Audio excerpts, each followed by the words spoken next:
Hello, we are Snuggle Safari and welcome. We journey now into a realm where ancient legend meets the enduring tenacity of life. A story etched into the bedrock of countless cultures, a great world-altering flood. The narrative of an ark, a colossal vessel built to safeguard the animal kingdom from an overwhelming deluge, is a powerful one. It speaks of preservation, of a new beginning. But as the waters rose, and the fate of the world hung in the balance, one cannot help but ponder the creatures that might have existed beyond the confines of that legendary ship. The sheer scale of such an undertaking is almost beyond comprehension, gathering 2 of every kind, or 7 pairs of some, as certain accounts suggest. Imagine the teeming diversity of life, from the smallest insect to the most formidable beast.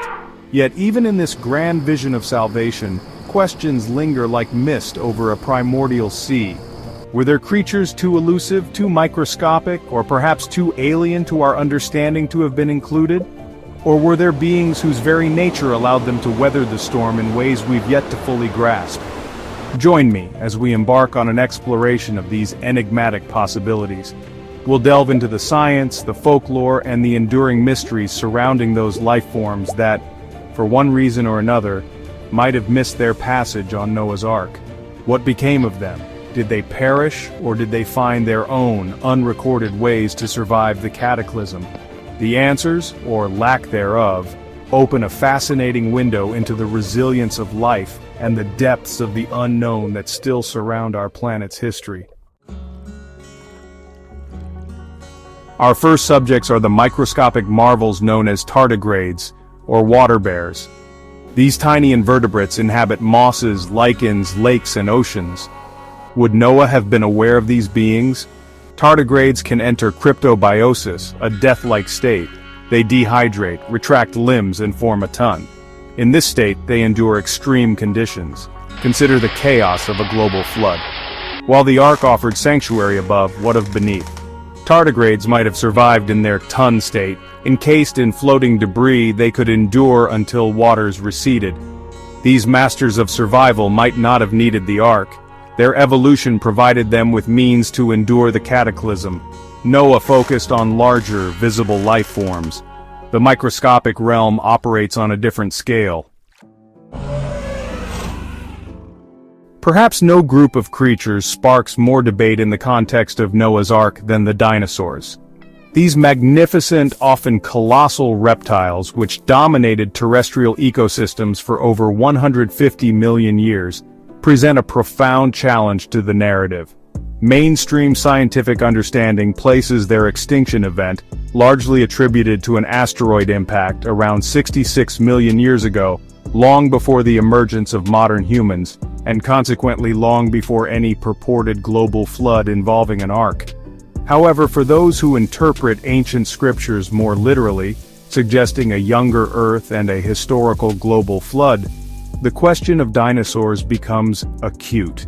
If these creatures coexisted with early humans, as some proponents believe, then their presence or absence on the ark requires explanation. Were they simply too large, too numerous, or too fearsome to be included in the divine rescue mission? One perspective suggests that the term dinosaur, as we understand it today, is a modern classification. Ancient texts might refer to such creatures using different terminology, perhaps as dragons or great beasts like the behemoth or leviathan mentioned in the Book of Job.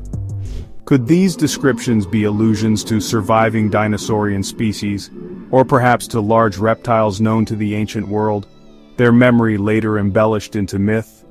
The logistical challenge of housing, say, a pair of adult brachiosauruses or tyrannosauruses on a wooden vessel, however large, is undeniably immense.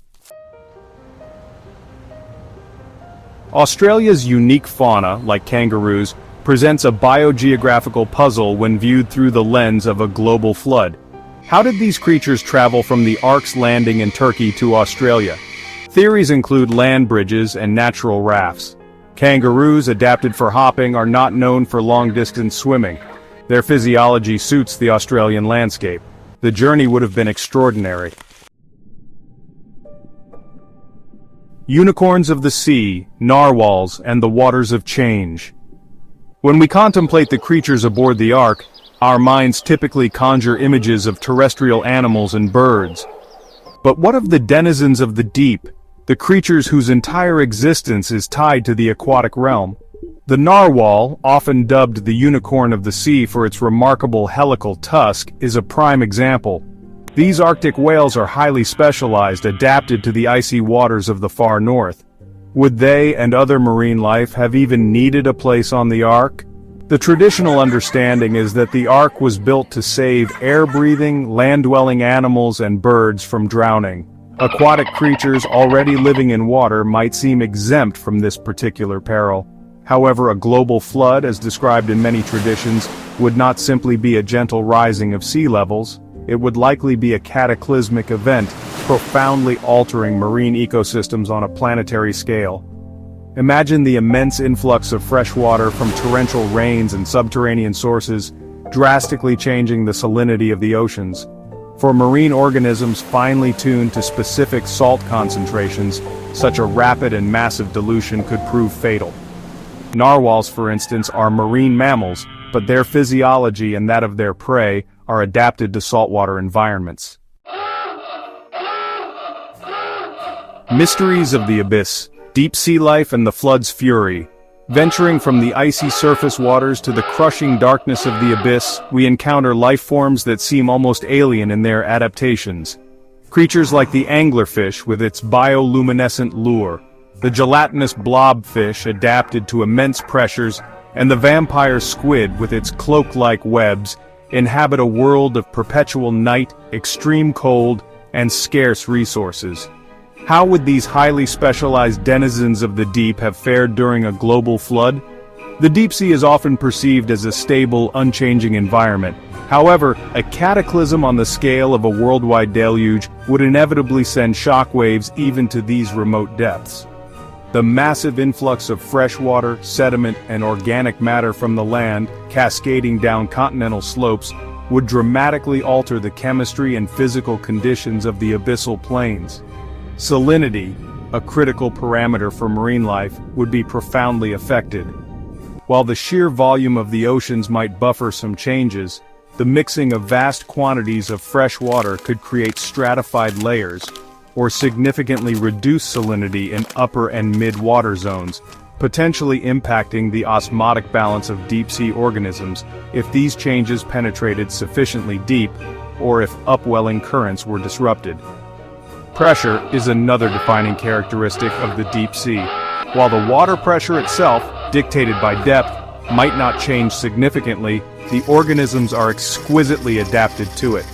The more pressing concern would be the sudden influx of debris and sediment.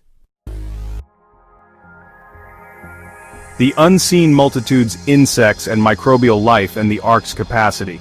Beyond grand beasts and birds, a world teems with insects and microbes.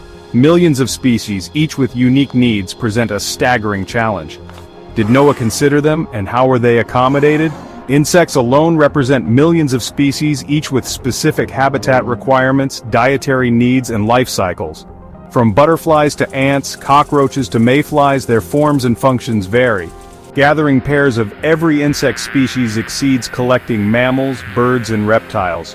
The biblical narrative speaks of creatures in which is the breath of life. Whether this was interpreted in ancient times to include insects which possess spiracles for respiration rather than lungs, is a matter of theological and historical debate. Some interpretations suggest the focus was on, a term often associated with vertebrate life, potentially excluding insects and other invertebrates from the explicit requirement of being brought onto the Ark. If not actively collected, how might these smaller creatures have survived a global flood? Many insects have aquatic larval stages, like mosquitoes and dragonflies, which could potentially persist in the floodwaters. Others, particularly those that live in soil or wood, might have found refuge in floating debris. Entire trees, mats of vegetation, or even carcasses of larger animals could have served as temporary arks for these tiny passengers. The lingering question.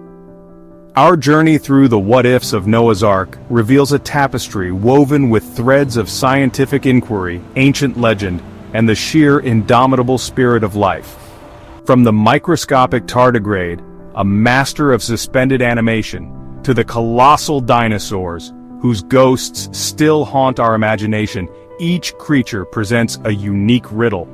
The kangaroos of Australia, the narwhals of the Arctic, the bizarre inhabitants of the abyssal plains, and the countless insects and microbes, their stories challenge us to think beyond the familiar narratives.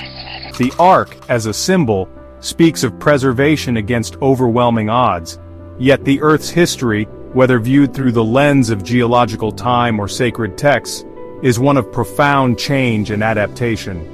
Life has an extraordinary capacity to endure, to find purchase in the most unlikely of circumstances, to radiate and diversify in the wake of catastrophe. Perhaps the story of survival is far broader, far more complex, than any single vessel could contain. The questions we've explored today are not easily answered. They reside at the intersection of belief, evidence, and the enduring human quest for understanding our origins and the origins of the myriad life forms with which we share this planet. Whether you believe in faith, science, or a blend of both, the question still stands. Which creatures walked, swam, or flew before the world began again? Subscribe to Snuggle Safaris for more wild mysteries, untold stories, and nature beyond the textbook.